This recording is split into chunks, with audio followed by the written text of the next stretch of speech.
Alright, so we're going to try experiment number 2 again, because we've done this with garlic already. One of the nice people here on Instagram was able to tell me is that sometimes you probably got to use bigger cloves. So some of these cloves are tiny, they're batched together. So we separated a bunch of garlic, so we're going to use only the biggest cloves, and they'll probably have more of a success rate than the smaller ones. That seems to be what happened with the first batch that I did outside. I used 14 cloves, and it looks like maybe 4 of the larger ones did survive better. They're at least a foot tall now.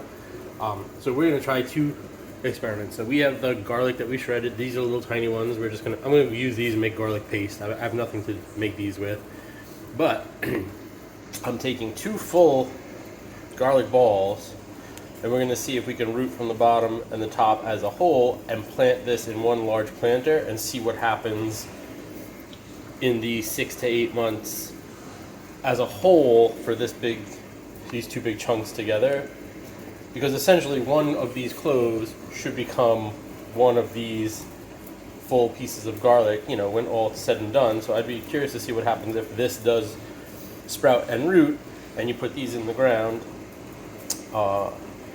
Just how massive, or the amount of garlic that can come off of it from what's already there as a bunch of cloves of garlic. So we have some larger pieces that are here, and then even bigger ones. I was lucky enough to get some large, nice, super chunks off of a couple other pieces of the garlic. So I have a feeling like this set will probably thrive and be the best.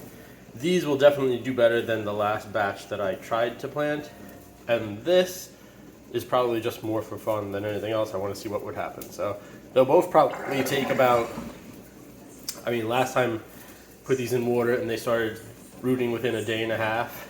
So after like that 4 or 5 days, they'll probably have those nice green long stalks and a bunch of roots, and then they'll be ready to be put into a little planter bed, or a container, whatever it is that you're using. So I'm going to use the round container outside again, and then see what happens with these guys as you go along. And then if these guys do the same thing, I'm going to put them into their own separate containers and see what happens over the span of the 6 to 8 months with these guys as well. So stay tuned. We're going to throw these little guys into the garlic.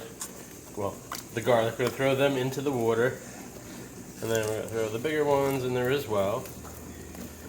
And within a day or 2, these guys should start sprouting, so I'll update you guys tomorrow. Let's root for this one. I want to see what's up with this one. Alright, that's all.